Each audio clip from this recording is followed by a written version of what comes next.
ഷിബു മിരാൻ, അവസാനമായി പ്രതിപക്ഷം ഇക്കാര്യത്തിൽ സമരത്തിന് പിന്തുണ കൊടുക്കുന്നു. അതിലപ്പുറം ഇനി എന്ത് ചെയ്യാനാകും? അവരെ സംബന്ധിച്ച് നിരാഹാരം, ഊഴമിട്ട് നിരാഹാരം ഇരിക്കുകയാണിവർ.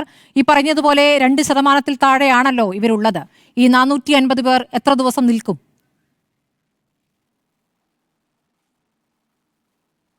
സ്മൃതി, ഈ ചോദ്യത്തിലേക്ക് വരുന്നതിന് മുൻപ് ഇവിടെ ഇപ്പോൾ CPM-ന്റെ പ്രതിനിധി അദ്ദേഹം എൻ്റെ പേരടക്കം എടുത്തുകൊണ്ട് ചില കാര്യങ്ങൾ പറഞ്ഞു. ഇപ്പോൾ ഇവരെന്താ പറയുന്ന ഒന്നാമത്തെ ഒരു കാര്യം, 230 അല്ല കേട്ടോ, 391. വേഗം കാൽക്കുലേറ്റർ എടുത്ത് കൂട്ടി അത് ഒരു ദിവസം 161 രൂപ കൂടുതലാണ് എന്ന് കണ്ടെത്തി.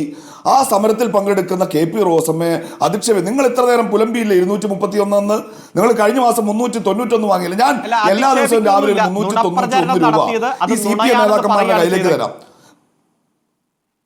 ഒരു വലിയ തുകയെ പറ്റിയുള്ള തർക്കമല്ലേ അഡ്വക്കേറ്റ് അരുൺകുമാർ? താങ്കൾ എന്റെ പേരടക്കം ഉപയോഗിച്ചുകൊണ്ട് സംസാരിച്ചപ്പോഴും ശരി, വേഗം പറയൂ, സമയം പോവാണ്. 39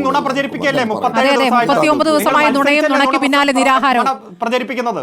അതെ, നുണയും നുണയ്ക്ക് പിന്നാലെ എന്താന്ന് വെച്ചാല് ഈ 391 രൂപ കൊണ്ട് നിങ്ങളൊന്ന് ജീവിച്ചു കാണിക്കേ. പിന്നെ പറയുന്നത് എന്താ, 450 പേരെ സമരത്തിലുള്ളൂ കേട്ടോ, ബാക്കി 25,600 പേർ ഞങ്ങൾ കൊടുക്കുന്ന 13,000 രൂപ ഒരു മാസം എങ്ങനെ ചെലവ് ചെയ്ത് തീർക്കുമെന്നറിയാതെ സ്വർഗരാജ്യത്തിൽ ജീവിച്ചുകൊണ്ടിരിക്കുകയാണെന്നൊക്കെ നിങ്ങൾ പറഞ്ഞാൽ ആ 25,600 ആശമാർ ഈ 13,000 രൂപ കൊണ്ട് ജീവിതത്തിന്റെ ഒരു മാസം കൂട്ടിമുട്ടിക്കാൻ പ്രയാസപ്പെടുന്നവർ ഈ വാക്ക് കേൾക്കുന്നുണ്ട് എന്ന് സഖാവ് അരുൺകുമാർ ഓർത്തോ.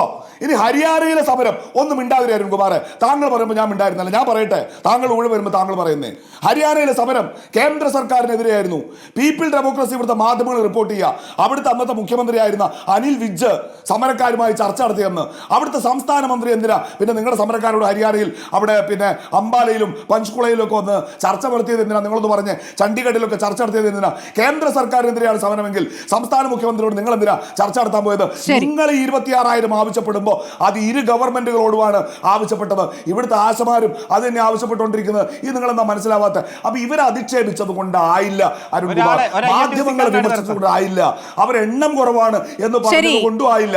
നിങ്ങൾ ചെയ്യേണ്ടത് ഈ സമരത്തെ കേൾക്കാൻ തയ്യാറാവണം. ഇത് ഇനി ഞാൻ പറയാതെ പ്രതിപക്ഷം ഇപ്പൊ പറഞ്ഞല്ലോ പ്ലക്കാർഡ് ഉയർത്തിയ ഞങ്ങൾ ഉയർത്തിയ സമരത്തിന്റെ പ്ലക്കാർഡ് ഒരു കയ്യിൽ മുട്ടി ചുരുട്ടി ഈ രാജ്യത്തിന്റെ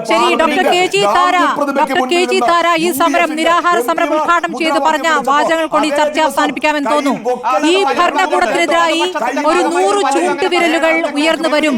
നിങ്ങൾ എന്തിനാണ് ഈ പാവപ്പെട്ട സ്ത്രീകളെ മഴയത്തും വെയിലത്തും കിടത്തിയിരിക്കുന്നത് എന്ന ചോദ്യം ഉയർന്നു തന്നെ വരും. അത് ഉയർന്നു നിൽക്കുന്നുമുണ്ട്.